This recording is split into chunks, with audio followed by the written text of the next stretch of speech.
This completely changes my entire bass rig. I would have saved so much time and money, so let me show you what I've learned.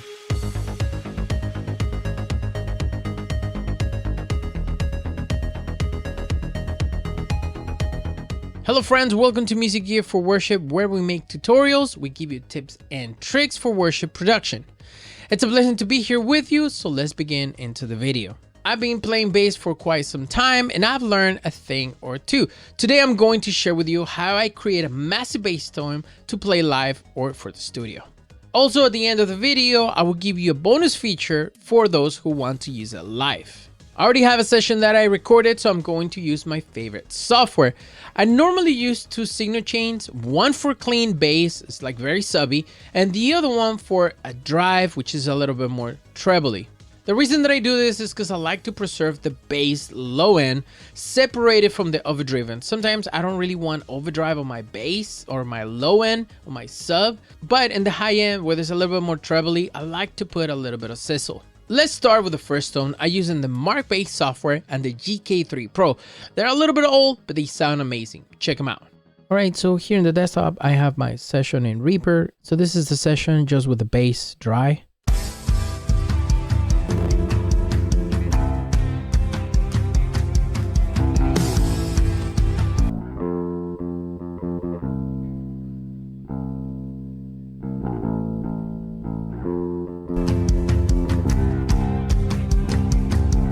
So let's start with the left side, which is always my left side is my sub bass.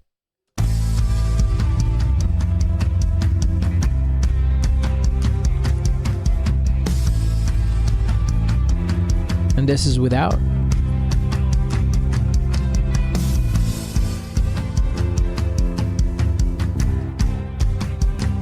And back again.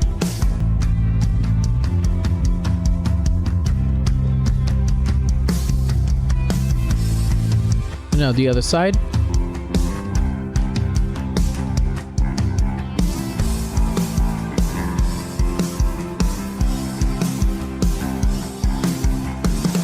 Now the two of them.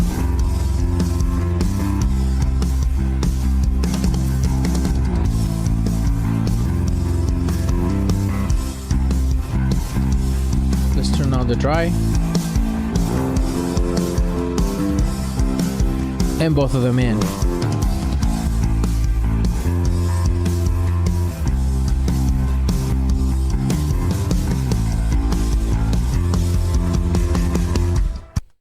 All right, so let's break in a little bit of the tone on the Markbass. I'm using the TA501 with a 1x18 CL and the dynamic 1x12 microphone, and it sounds pretty good. All I do is I take out the highs on one side. I look for the tone that sounds the best to me, and I make sure that it sounds very subby, like it has this beautiful sub bass.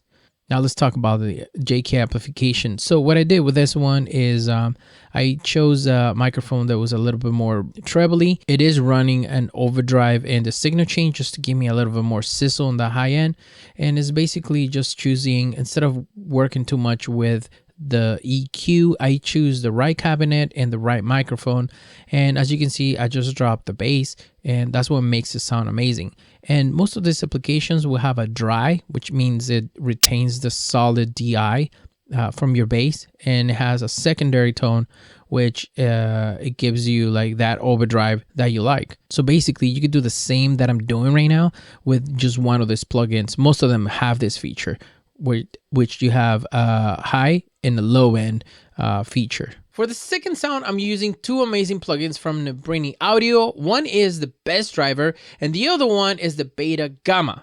This is the dry in.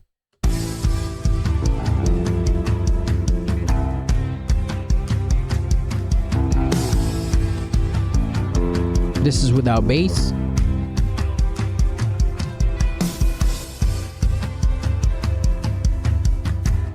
Let's turn on the bass drive.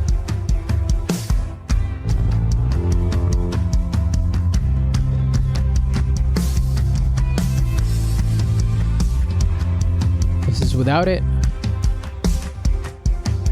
Let's hear the Beta Gamma.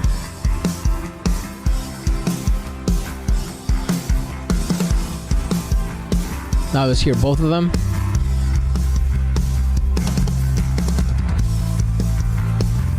This is without them.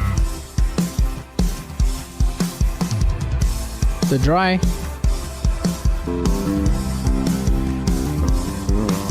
Let's turn both of them on.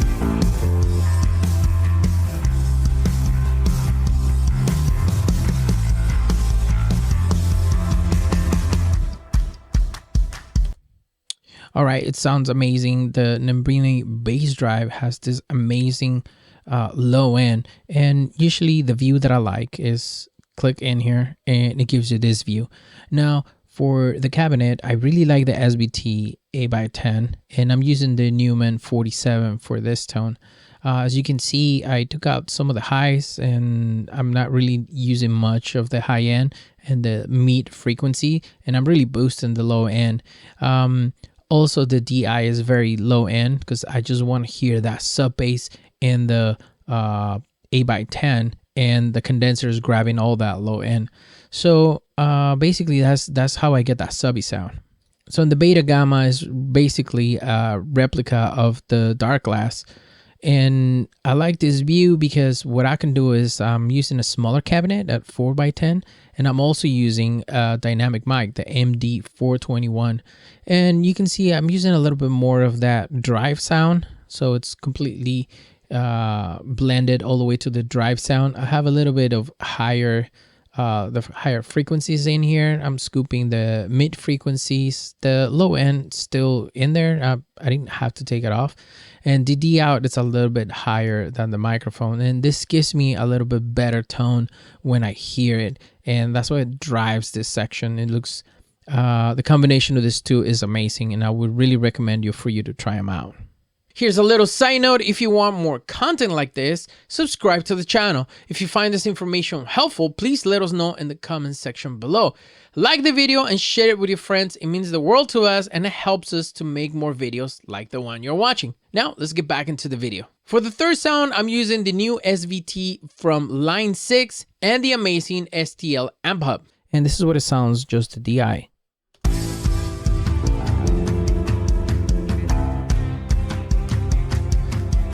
Without it.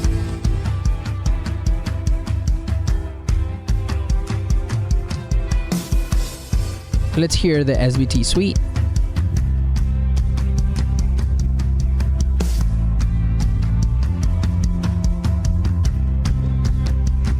Now let's hear the STL.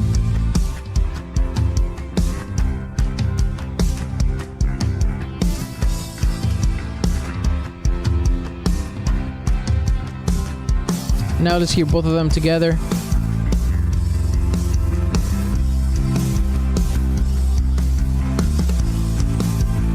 This is the DI.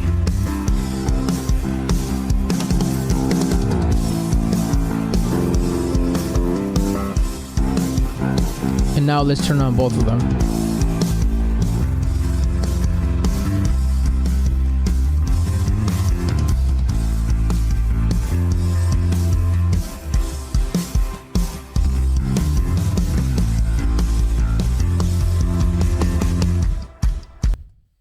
As you can hear, it's got this amazing low end, and it's the microphone in this version of SVT is amazing, which I'm using the Ribbon 4038, and it's positioned just visually where it falls, and I really like this blue cabinet. It's just got that nice beautiful low end. And here on the side of the amplifier, I have the bass boosted. Also, I have the ultra low turn on, and I'm using the Heritage 50 anniversary SVT, which is the one I really like. You have other versions, the SVT 4 Pro, which also is being one of my favorites, but this one, just that low end was really easy to get. Okay, let's break down the STL amp, and what I'm using is this amplifier here. It's called the Alchemy 2B, and I actually really enjoy it for bass, and it's really good for like a nice low end bass sound, but it sounded so clean.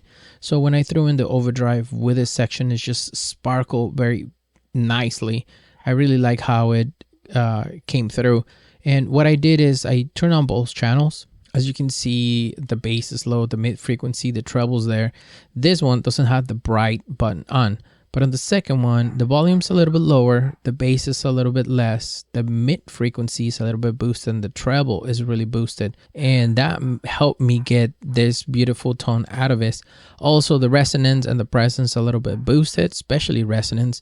And that helped this tone to be very, very sizzly in together with the sub bass. It might not sound great by itself, but with the sub bass, it just brings it up. For the fourth sound, I chose to use the Tone X because it's got some great features, and the NAMM modeler because it's free and you can download a lot of presets for free or a lot of captures. And this is what the DI sounds.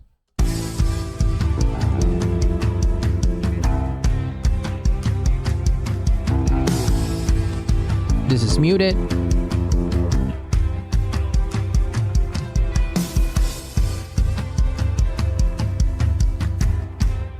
Now let's hear the Tone X.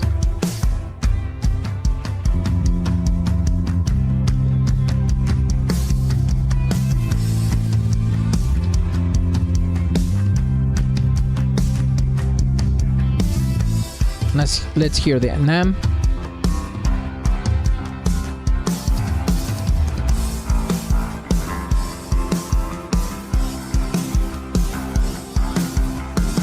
Now let's hear both of them.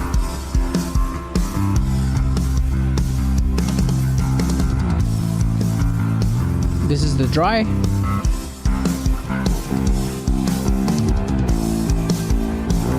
And this is both of them.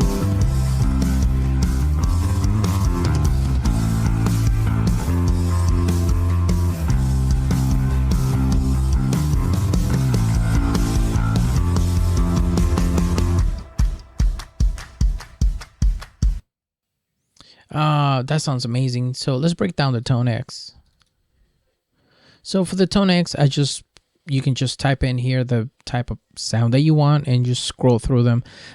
What I like about this is that you can hear what they are, you know, drive, clean, high gain, and you have very easy, even though there's a lot of models in here, it's so easy just to pick the ones that you want. If you just want clean, it will give you all the clean ones.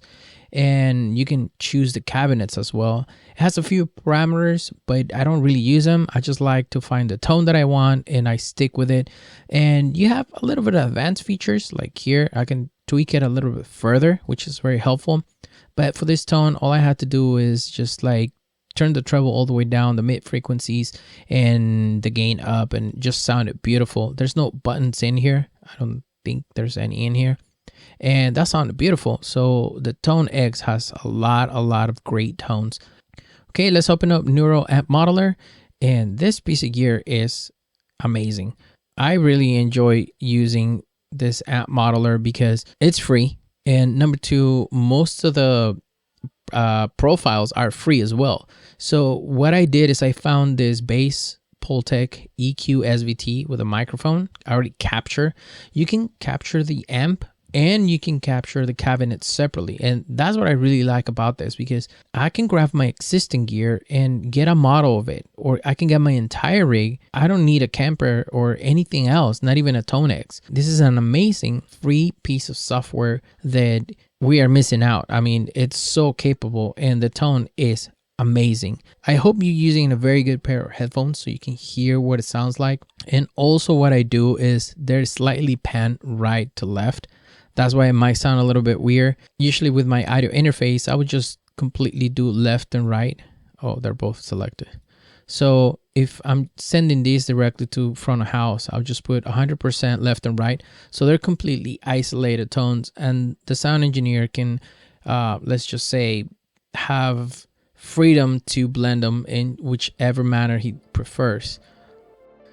I hope that you guys like these tones that I was able to create, and just like I promised, I will show you a piece of software that I would recommend everyone to use for live, and it's called Element. Now, Element is a free VST host.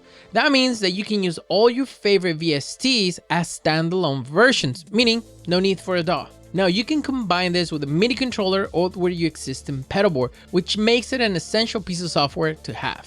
Stay tuned for the upcoming video where I'll show you how I use it. thank you so much for watching this video. Don't forget to hit the like button, subscribe to the channel, and smash that bell icon so YouTube keeps you up to date with all our latest videos. All your comments and suggestions are welcome. If you have a question, just don't hesitate, reach out. You can visit our website where we have lots of free resources and courses for those who want to dive deeper into music production.